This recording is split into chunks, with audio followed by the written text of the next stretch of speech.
El punto principal del Sermón del Monte es lo que significa ser un discípulo de Jesús. Jesús no está predicando en el Sermón del Monte. Jesús está enseñando y ahí hay una diferencia. La predicación es el anuncio del reino de Dios, donde se nos dice cómo entrar en el reino de Dios. Mientras que la enseñanza es la manera de vida de los que ya han entrado al reino de Dios. Jesús, como veíamos el sermón pasado, le está hablando a sus discípulos. Por lo tanto, son aquellos que han seguido su mensaje, que ya han entrado a este reino, y Jesús está ahora en el Sermón del Monte enseñándoles cómo es la vida de un cristiano. ¿Cómo es la vida de un cristiano? Y las bienaventuranzas, justamente, versículos 1 al 12 de Mateo, que comenzamos ya la semana pasada, describen cuáles son las características de los seguidores de Jesús. Cuando tú piensas en un cristiano, ¿cuáles son las características que vienen primero a tu mente? Tal vez como muchos, uno se imagina un cristiano, a alguien vestido formal, con una Biblia debajo del brazo y de pronto un poco enojón,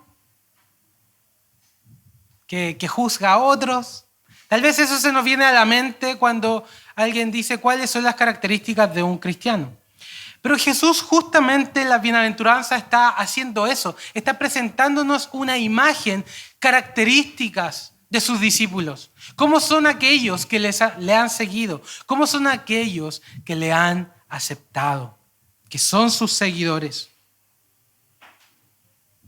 Por eso dice, bienaventurados los pobres en espíritu. Jesús quiere que cuando pienses en un discípulo suyo, y no solo pienses en un discípulo suyo, pero tú eres un discípulo suyo. La primera característica es que sea un pobre de espíritu. Es decir, alguien que sabe y reconoce su necesidad de Dios. Pobre, necesitado. Bienaventurados los que lloran. Él también quiere que pensemos que alguien que lo sigue es alguien que derrama lágrimas y siente el peso de su pecado y el peso de sus aflicciones, pero lleva esas lágrimas a su Dios y es consolado por Él. Hoy nos seguirá describiendo a este discípulo y lo que Él quiere que nosotros seamos en las siguientes dos bienaventuranzas. Bienaventurados los mansos y los que tienen hambre y sed de justicia. Mansos y justos. Eso es lo que Jesús quiere que tú seas. Entonces vamos a explicar estas dos bienaventuranzas en este mensaje de hoy. Partimos por la mansedumbre. Bienaventurados los mansos,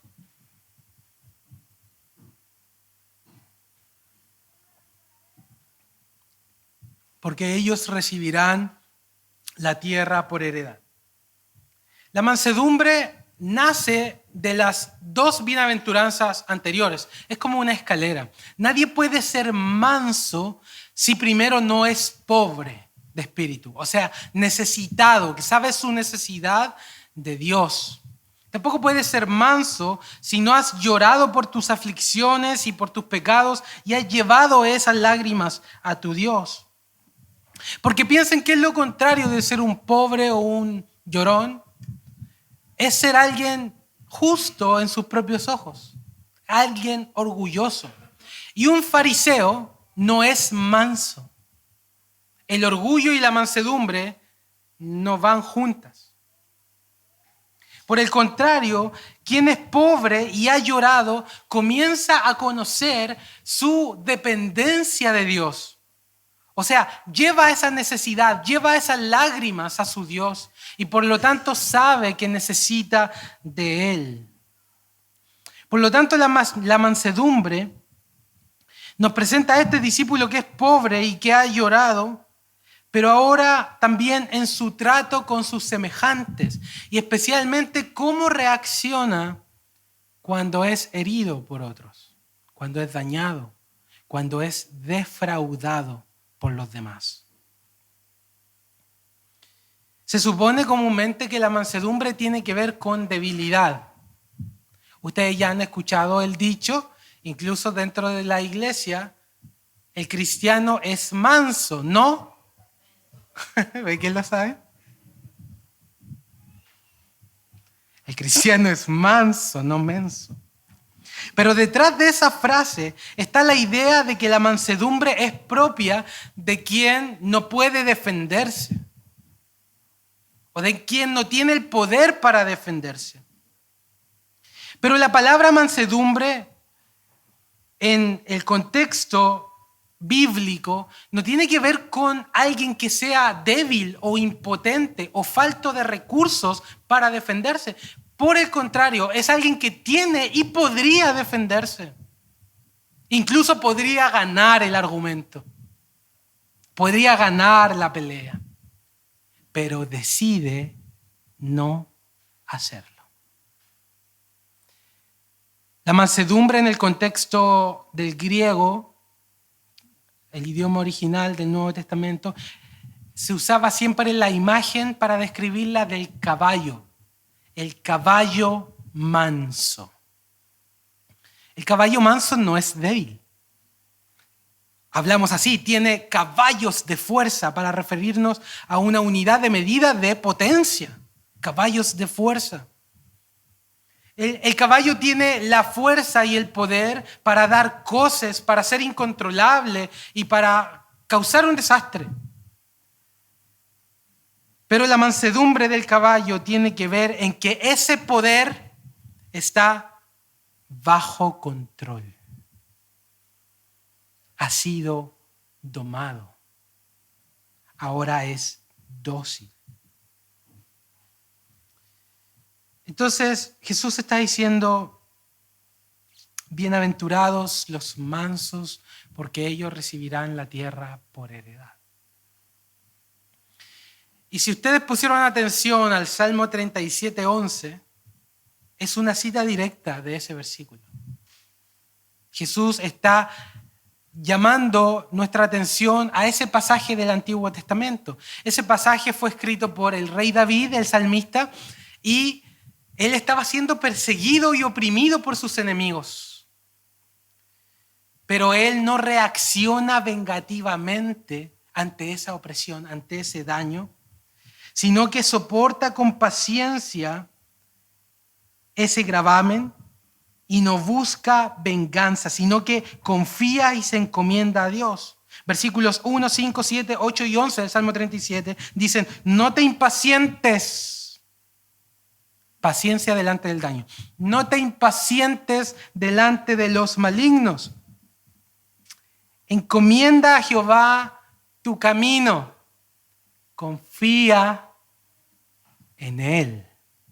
Como decía el hermano, no en tu propia prudencia, no en tu propia justicia. Confía en Él y Él hará. Guarda silencio. Guarda silencio delante de Jehová, espera en Él. No te alteres, deja la ira, desecha el enojo. ¿No es eso lo que produce cuando alguien nos hace daño? Ira, enojo, insultos, gritos, respuestas. Dice, desecha el enojo porque los malignos serán destruidos, pero los mansos heredarán la tierra. El manso se vuelve al trono de Dios para buscar justicia. No se vuelve a los tribunales de hombres para buscar justicia. De hecho, ese es el argumento de 1 Corintios 6, cuando había una iglesia con hermanos peleando en la iglesia y estaban yendo al juzgado de policía local de Corinto a resolver sus asuntos. Y Pablo les dice, ¿no deberíais vosotros más bien sufrir el agravio? ¿No deberíais soportar la ofensa? Pero ustedes son los que defraudan y ofenden, y esto a los hermanos. Y Pablo los reprende y les dice, ¿cómo es posible que ustedes lleven su causa delante de los incrédulos cuando ustedes son cristianos? Y el cristiano es, ¿cuál es la característica? Manso. No menso. No, manso. Se vuelve al trono de Dios, no al trono de los hombres. Agarra la mano de su Padre justo, no la mano y los medios carnales de venganza. El cristiano es alguien que podría responder y tiene muchas posibilidades de ganar, pero decide guardar silencio. Decide encomendarse a su Dios. Esas son las características que Jesús está dando acá. El hombre más manso del Antiguo Testamento, ya vimos a David, Salmo 37, pero hay un versículo en el Antiguo Testamento que habla del hombre más manso del Antiguo Testamento, Moisés, Números 12:3. Moisés era un hombre manso, más manso que todos los hombres que había sobre la tierra, dice. Y Moisés, pucha que fue atacado Moisés, no, fue criticado. Si hay un hombre más criticado, ese fue Moisés. Cuestionado por todo el pueblo, cuestionado por algunos del pueblo, cuestionado incluso por sus hermanos Aarón y Miriam, Números 12, de hecho ese es el contexto de Moisés era el más manso de la tierra, Aarón y Miriam murmuraban con él, murmuraban contra él. ¿No ha hablado Jehová también por nosotros? ¿Qué se cree este Moisés? Pero así como de repetidas eran los daños y las críticas que se le hacía a Moisés, también de repetido y de continuo era su postrarse ante Jehová. Nosotros vemos eso repetidamente. Cada vez que el pueblo venía y murmuraba y hacía alguna cosa, se rebelaban contra Dios. Y la Escritura dice siempre, está repetido eso en el Pentateuco. Y Moisés se postró delante del tabernáculo de reunión. Y Moisés se postró, y Moisés se postraba, y se postró Moisés, rostro a tierra, delante de Dios. ¿Qué hacía Moisés? Por eso era manso. Porque no buscaba ganar el argumento con ellos. Bueno, sí falló. No fue perfecto. Pero en general no buscaba el tú a tú. Lo que él hacía era, me vuelvo. Guardaba silencio y se volvía a Dios, a su presencia. Buscaba el abrigo en el abrigo del Altísimo. Esperaba en el Señor. Bienaventurados los mansos. Bueno, ¿y nosotros? Ese fue David, ese fue Moisés. Jesús está diciendo que sus discípulos son así. ¿Cómo reaccionas cuando te hieren? Sea en tu hogar, en tu trabajo, en la misma iglesia. ¿Ha habido ira en tu vida? ¿Ha habido insultos? ¿Ha habido gritos, amargura, deseos de volver golpe por golpe y búsqueda de tu justicia propia? Ay, pero pastor, yo guardo silencio, pastor. Alguien podría decirme. Y si tal vez alguien guarda silencio, podríamos ver eso y decir, pucha, qué manso este hermano. Pero por dentro es como un volcán en erupción. No ha explotado, pero por dentro la lava está así, saltando. Fíjate que la mansedumbre no es algo solo externo, es algo que viene de dentro, del corazón. ¿Somos mansos de corazón? Muchas veces nuestras reacciones revelan el profundo aprecio que tenemos nosotros por nuestra imagen o opiniones. Recién decía que el orgullo no es amigo de la mansedumbre. Y por eso, cuando tenemos un aprecio excesivo por nosotros mismos, nos duele demasiado que nos critiquen, que nos dañen, que pongan en duda nuestra opinión. Y por eso muchas veces somos ásperos, duros con los demás. El orgullo nunca será manso. Por esto nos vamos examinando y vamos dándonos cuenta de que hay aspereza en nuestra vida. Somos reaccionarios. Hablamos con rudeza. ¿Cómo tratamos a nuestros hijos?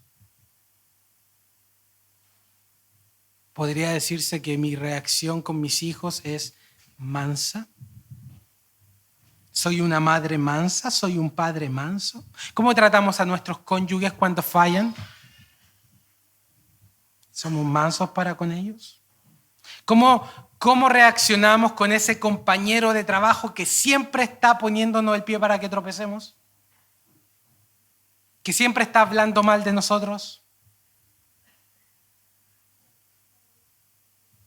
¿Está ese volcán ardiendo dentro y a veces explota? Entonces nos vamos dando cuenta de que esta característica es súper elevada, ¿no? Nos vamos dando cuenta de que fallamos, ¿no es cierto? ¿O alguien aquí ha sido manso todos los días de su vida? En todas las situaciones y todos los daños que te han hecho. ¿Nunca ha pegado un grito, nunca ha insultado a nadie? Levante la mano quien nunca ha insultado a nadie.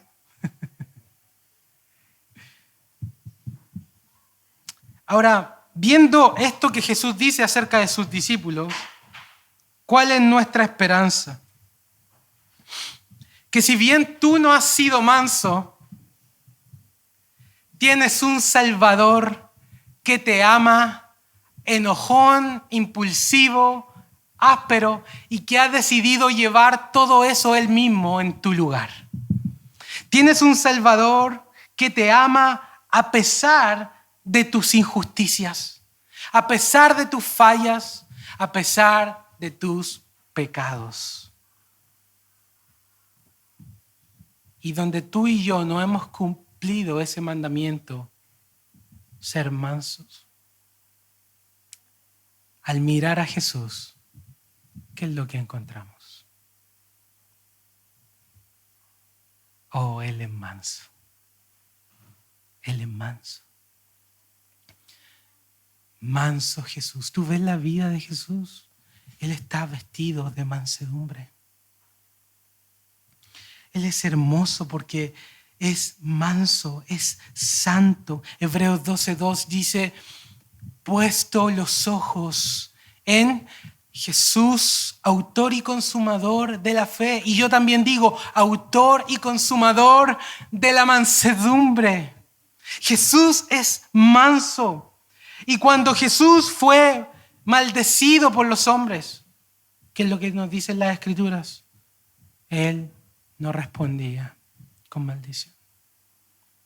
Nosotros muchas veces hemos respondido.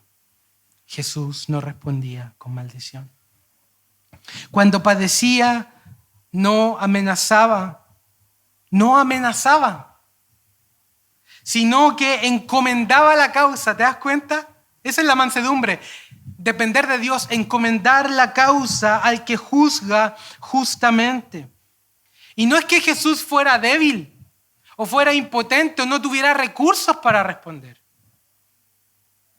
Jesús es Dios manifestado en carne. Nosotros lo vimos en los evangelios. Las aguas y las ondas del mar obedecían su voz. Los demonios obedecían su voz. La muerte obedecía su voz. Lázaro, sal fuera. Jesús no era débil, pero era manso. Era manso y su mansedumbre es hermosa porque Él es el Dios todopoderoso con todos los recursos habidos o por haber, pero decidió no responder. Como cordero fue llevado al matadero y como oveja delante del que lo trasquila, enmudeció y no abrió su boca. Guardó silencio. ¿Por qué Jesús guardó silencio? Siendo todopoderoso, cuando fue azotado, escupido, escarnecido, crucificado, y por eso tenemos esa gran cruz ahí atrás. Jesús fue crucificado, literalmente.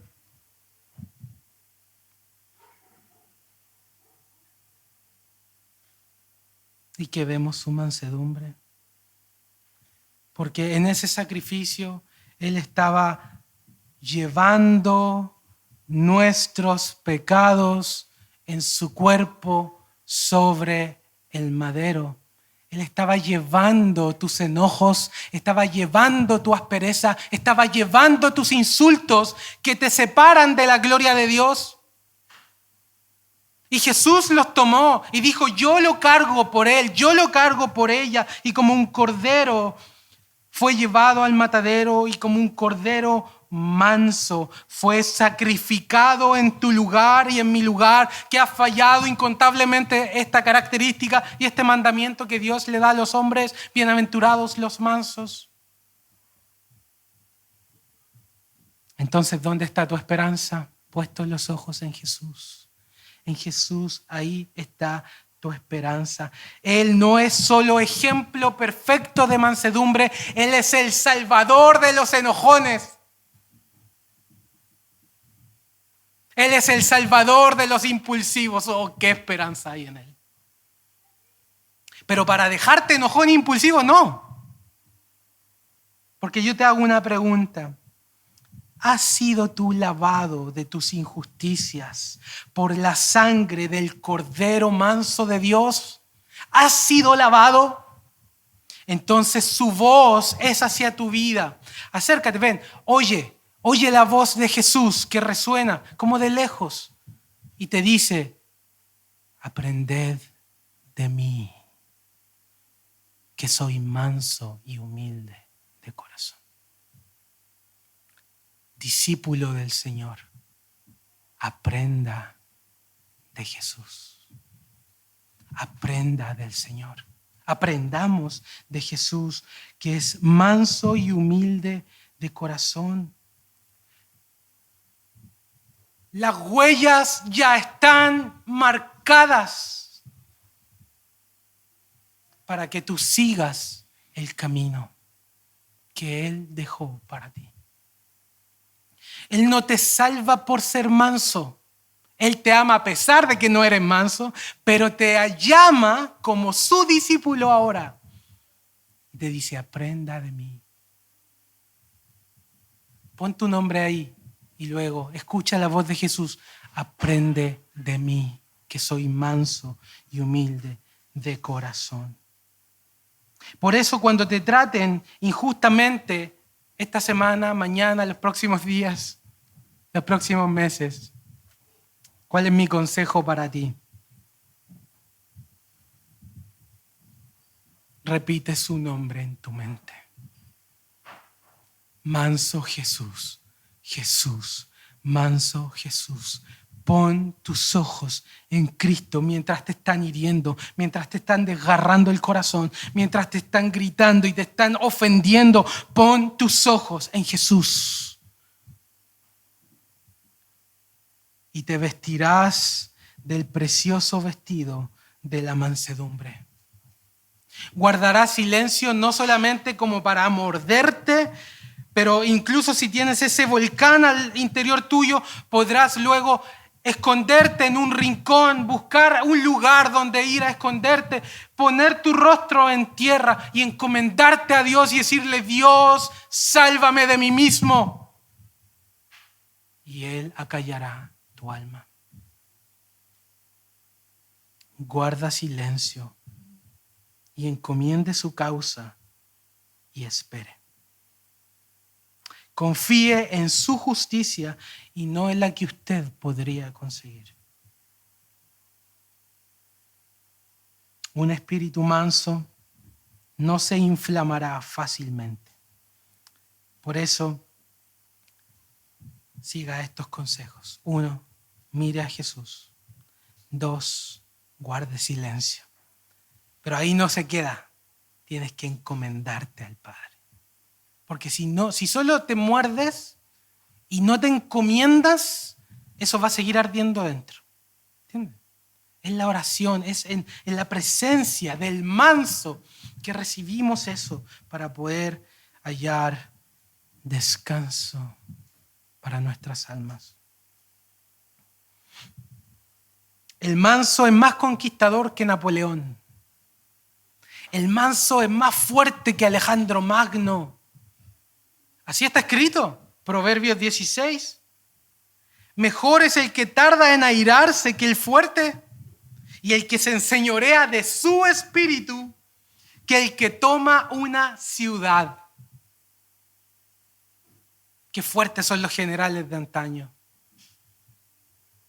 Pero Dios te dice que hay alguien más fuerte que ellos.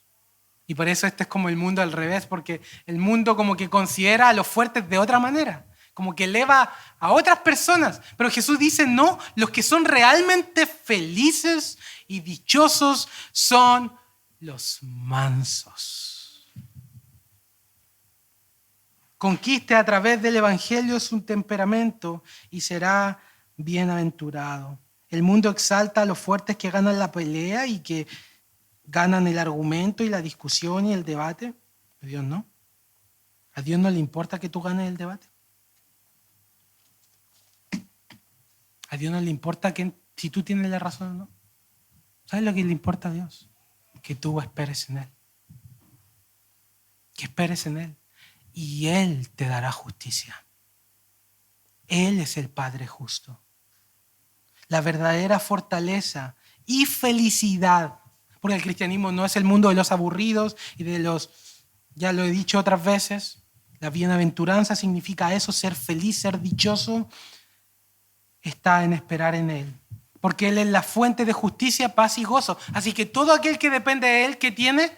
Justicia, paz. Necesitamos paz en esos momentos, ¿no? Armonía es lo que menos tenemos a veces. ¿Pero de dónde viene? De Él. Sean conocidas vuestras peticiones delante de Dios y la paz de Dios que sobrepasa todo entendimiento guardará vuestros pensamientos y corazones en Cristo Jesús. Y también felicidad, bienaventuranza. Eso es con respecto a nuestro trato con los semejantes en cuanto a la mansedumbre, pero también la mansedumbre está relacionada con nuestra sumisión a la voluntad de Dios. Ya ponía el ejemplo del caballo. El caballo es manso porque es dócil, se puede domar. Lo contrario de ser manso y flexible es ser duro de servir, o sea, obstinado. Como una bestia obstinada. ¿Has visto alguna vez una bestia obstinada? Un toro así, o un caballo indomable, la película Spirit, ¿no? ¿Conocen la película Spirit, no? Cuando el caballo no se dejaba domar por nadie, así, indomable. No escucha la palabra de Dios, no puede ser dominado por el Espíritu Santo. Los violentos, los agresivos son duros de servicio. Los que no conocen a Dios son generalmente así. Y también los impíos hacen trampa y obtienen ganancias. ¿No es así? ¿Prosperan los impíos, hermanos? ¿Prosperan los impíos? Prosperan. Eso no es nuevo bajo el sol. Prosperan los impíos, hacen trampa, llegan el doble de rápido, llegan el doble de alto que tú. Pero ¿qué decía el Salmo 37? Confía en Jehová y haz el bien. No te excites en manera alguna a hacer lo malo. Claro, porque el creyente está viendo que prospera, está viendo que el que es violento, el que está haciendo todo lo contrario de lo que el pastor está diciendo y que Jesús está diciendo, y le va bien. Y uno dice, y a veces uno lucha con esos sentimientos, sobre todo en el Salmo 73 está esa lucha de tener envidia de los que prosperan y querer seguir ese mismo camino, pero el cristiano manso no hace lo que trae más resultados, sino que hace lo que agrada más a su Padre. Porque manso a la voz del Señor. No como el mulo o como el caballo sin entendimiento, que tienen que ser sujetados con un freno. El cristiano, el discípulo, aquel que conoce a Jesús, está bajo el control del Espíritu de Dios. La mansedumbre es un fruto del Espíritu de Dios. Entonces no es algo natural, no estamos hablando de hay personas como que son más apacibles que otras. La mansedumbre bíblica es imposible para cualquier persona a menos que el Espíritu Santo viva en ti. ¿Has sido domado por el amor de Cristo? ¿Eres dócil a su palabra? ¿Escuchas el silbido apacible de su voz? ¿La has escuchado? Y vienes con voluntad y alegría cuando el buen pastor te llama. No el pastor, el buen pastor, Jesús.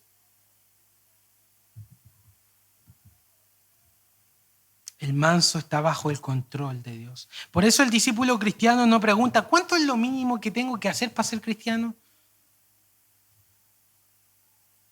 ¿Cuánto es como los alumnos a veces en el colegio, en la universidad? ¿Cuánto es lo mínimo que tengo que hacer para pasar este ramo? ¿Cuánto es lo mínimo para sacarme un 4? El cristiano no piensa así. ¿Cuánto es lo mínimo que tengo que hacer para hacer lo que yo quiera y seguir siendo cristiano? Sino que el verdadero discípulo del Señor dice como el Salmo 119, mejor es la ley de tu boca que millares de oro y de plata. O sea, aprecia la palabra de Dios, aprecia la voz de su Señor. Y aunque los malignos prosperen, y prosperarán, no seguiremos sus pasos. ¿Amén? ¿Por qué? Porque al final, ¿quién gana al final, hermanos? Puedes que pierdas las peleas acá, puedes que pierdas los puestos acá, pero ¿quién gana al final de la historia? Los mansos heredarán la tierra. ¿Escuchaste eso? Los mansos heredarán la tierra. Y los impíos, los que conquistaron, los que hicieron trampa, los que llegaron alto, serán destruidos. Salmo 37. Al final el impío será destruido, pero los mansos heredarán la tierra. Los brazos de los impíos serán quebrados, pero el que sostiene a los justos, el que sostiene a los mansos es Jehová. Jehová no desampara a sus santos, para siempre serán guardados. Los mansos heredarán la tierra. ¿Quieres ganar al final? Sigue a Jesús. Ve el mundo como Él lo ve y Él lo ve como realmente es. Bienaventurados los mansos, porque ellos heredarán la tierra. Y bienaventurados, me queda una, los que tienen hambre y sed de justicia. Luego de mostrarnos que el discípulo es manso, ahora nos presenta cuál es su deseo dominante. Hace no mucho vi a alguien así como de estos que hacen yoga y meditación, en la tele, por supuesto, en una audiencia, en un programa muy famoso en Estados Unidos, hacer como un ejercicio de meditación con la audiencia. Y decía, cierren sus ojos. Decía, respiren. ¿Ya? Y decía, ya, pongan todo su ser y pensamiento aquí como en el centro. ¿Ya? Y yo de curioso estaba haciéndolo.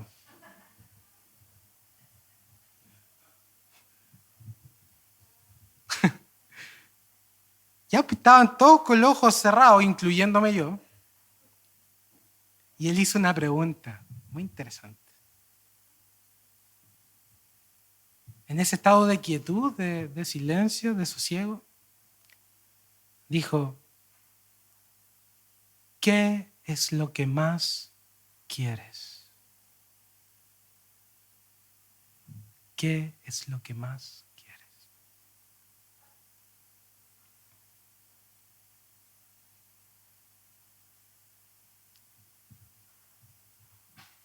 ¿Cuál es tu hambre y tu sed más profunda? ¿Cuál es tu deseo dominante? ¿Cuál es el propósito del que haces todo lo que haces? ¿Qué quieres al final? ¿Qué estás buscando? Esta parte de la bienaventuranza nos habla de esto. ¿Cuál es el deseo que domina al discípulo? Bienaventurados los que tienen hambre y sed de justicia. Justicia. La pregunta clave aquí, ¿a qué se refiere con justicia? Muchos intérpretes han sugerido que se refiere a la justicia que recibimos de Cristo, porque hay otros pasajes de la Biblia que justamente hablan de que no somos justos por nosotros mismos, sino que es Jesús quien nos da, nos regala una justicia y somos justificados solamente por la fe. Y si bien eso es cierto, no está hablando de esa justicia este pasaje. Mis razones son las siguientes. Primero, el contexto sugeriría otro significado. Recuerda que Jesús está dando las características del discípulo. Pobre, llora, es manso. Luego, la que viene antes de la justicia, que es manso, que tiene hambre y sed de justicia, y luego la que sigue es que es misericordioso. Entonces son características que tienen que ver con otros. Ser manso hacia otros, ser misericordioso hacia otros. Entonces la justicia también iría por ese carril. Además, la justicia en Mateo tiene un fuerte énfasis en una vida justa y en una conducta justa.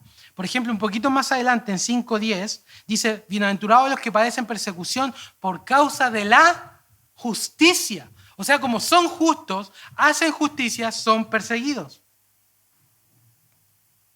En consecuencia, la idea principal de lo que Jesús está queriendo decir en esta bienaventuranza es que el discípulo, ¿cuál es su deseo? ¿Qué es lo que más quiere? ¿De qué tiene hambre y sed? De vivir rectamente como Dios manda. Ahora, yo lo dije el sermón pasado y lo acabo de decir en la introducción de este sermón, Jesús no está enseñando cómo entrar al reino. Jesús está enseñando a los que ya han entrado, a los que ya han sido lavados por la sangre del Cordero, a los que están dentro del redil, a sus ovejas le está diciendo cómo debe ser nuestra vida de discípulos. Debe haber un hambre y una sed de justicia.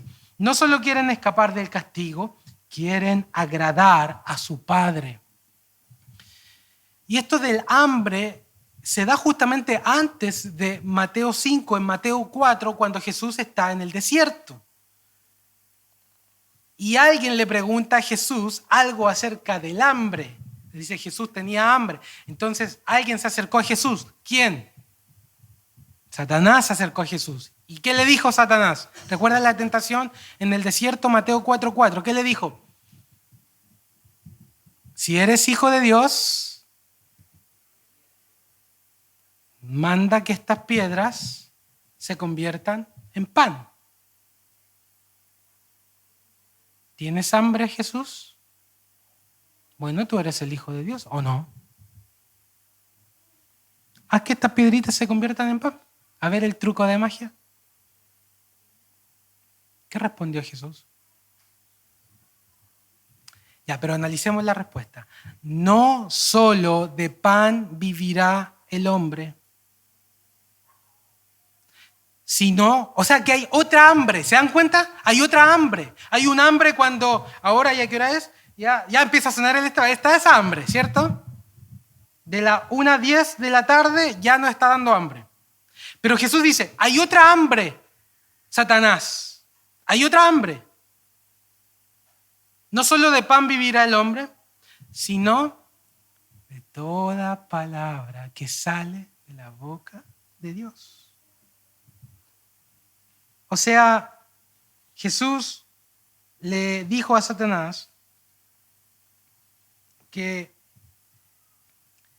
no solo se vive de pan, sino que se vive de la voluntad de Dios en su palabra, y que aquel que conoce a Dios tiene un hambre dentro. ¿Tienes tú esta hambre? Spurgeon lo ilustró diciendo, brillantemente como es Spurgeon, así. Dice, los médicos dicen que cuando alguien tiene hambre es un buen síntoma de salud. ¿Cierto? Y Spurgeon dice, es lo mismo con el alma del creyente. Si quieres saber si estás sano espiritualmente, hay un hambre y una sed interior, no por pan, sino por la palabra de Dios, por la voluntad de Dios, por la justicia, por vivir de una manera santa y recta. J.C. Ryle dijo, el verdadero cristiano tiene hambre y sed no de riquezas, honores o placeres, sino de ser santo. El discípulo de Cristo entonces odia el pecado que una vez amó y ahora ama la santidad que un día odió. Gime con pasión cuando ve su propio pecado y dice, miserable de mí, ¿no? ¿Quién me librará de este cuerpo de muerte, de esta falta de mansedumbre, de esta falta de pobreza espiritual, de este orgullo que parece que está impregnado en mi corazón? Miserable de mí, ¿quién me librará de este cuerpo de muerte? Y por otro lado, se extiende a Dios y le dice, Dios, quiero ser santo como tú eres santo. Dios, quiero desear lo que tú me das. Anhelo tu palabra, o en palabras del Salmo 119 que revisamos esta semana y la semana anterior. Oh, cuánto deseo que mis acciones sean un vivo reflejo de tus mandamientos. Cuánto deseo, Dios, ojalá fuesen ordenados mis caminos para guardar tu palabra. Cuánto anhelo ser conformado a tu imagen y semejanza. Quiero ser como tú. ¿Se dan cuenta que hay un hambre, hay un deseo en el discípulo?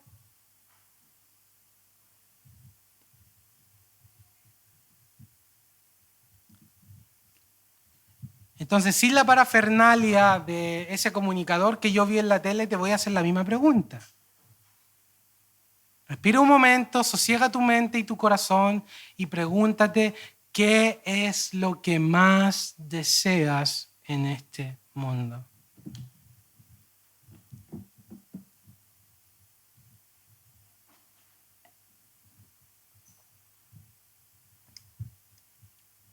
¿Éxito? ¿Reconocimiento? ¿Dinero? ¿Posición?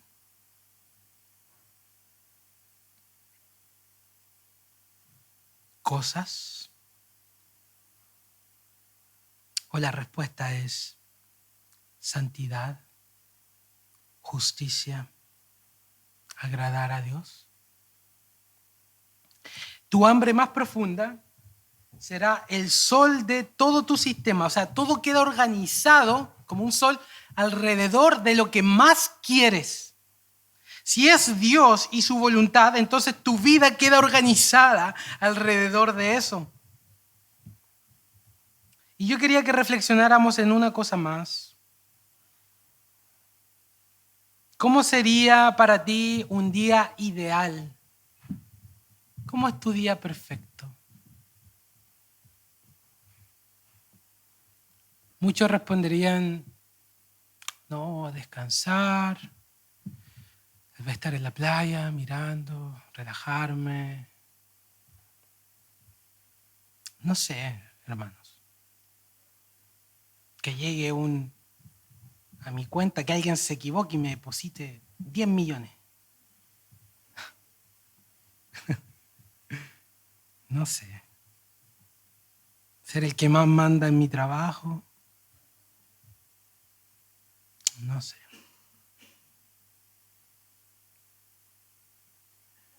Si tú eres un discípulo de Jesús, Un día ideal para ti estaría muy relacionado con Dios. Habrías orado en su presencia, donde los minutos parecieron no importar. Te deleitaste en Jehová, leíste su palabra, descubriste algo nuevo, viste su belleza en su palabra. Luego tal vez saliste de tu casa y miraste el cielo y dijiste gracias a Dios. Tu cónyuge se portó mal, pero fuiste manso. Amaste a tus hijos, amaste a tu prójimo, fuiste al trabajo, trabajaste para la gloria de Dios, evangelizaste a otros. Disfrutaste todo lo que se te dio en ese día. Buscaste la justicia y el reino de Dios. ¿Sería un día ideal así para ti o no?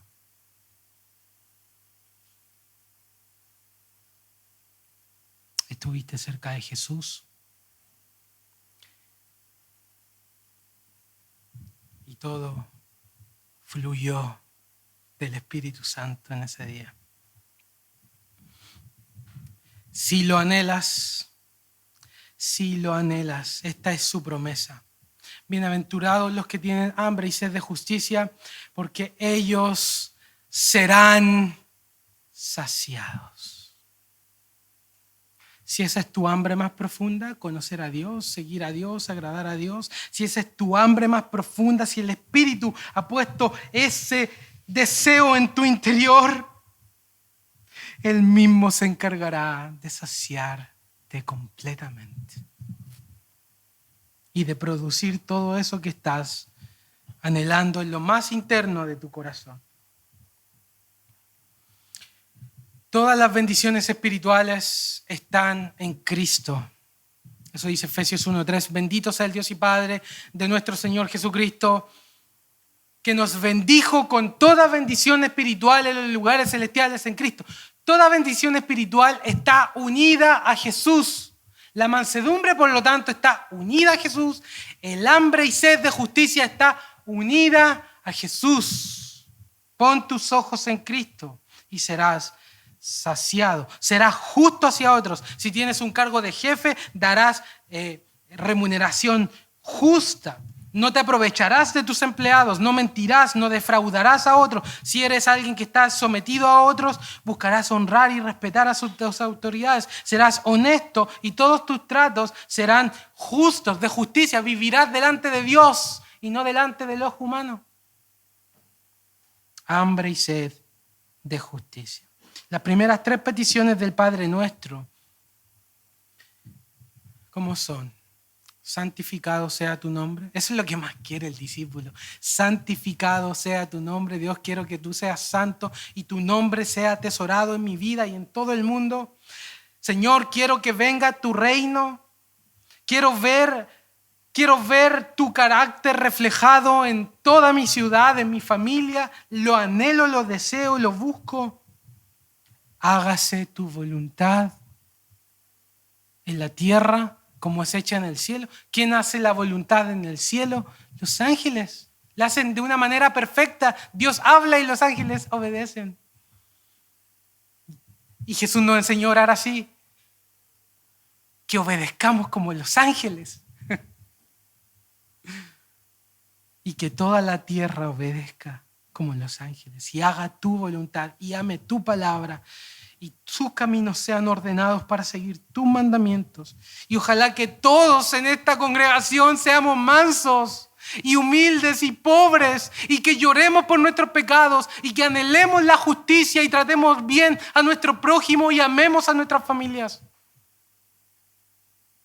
¿Cuánta gloria de Dios hay en eso, hermanos?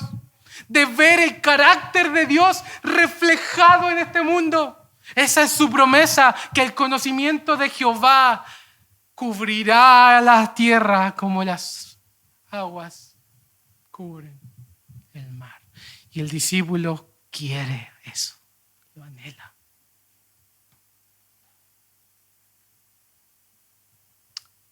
En conclusión, los discípulos de Jesús el Nazareno son diferentes a este mundo. El mundo admira a los agresivos, a los poderosos. Cristo llama bienaventurado a los mansos. El mundo tiene hambre de poder, de placer, de entretenimiento y de reconocimiento. Cristo llama bienaventurados a quienes tienen hambre y sed de justicia. El reino de Dios pertenece a los que han aprendido a depender de Jesús. Por eso examinemos nuestros corazones. ¿Somos mansos? ¿Tenemos hambre y sed de justicia? Y si descubrimos, y yo espero que descubramos que somos insuficientes, ¿qué debemos hacer? Correr nuevamente hacia Jesús, quien es el Rey manso y justo, y perdona a todo pecador y lo transforma en un discípulo. Eso es maravilloso. Dios toma personas orgullosas, agresivas, independientes, y por su Espíritu Santo con poder las transforma y las convierte en sus discípulos, creados a imagen y semejanza suya. Él lo hace por el poder de su Espíritu. Bienaventurados los mansos, bienaventurados los que tienen hambre y sed de justicia. Amén. Oremos y pidamos al Señor.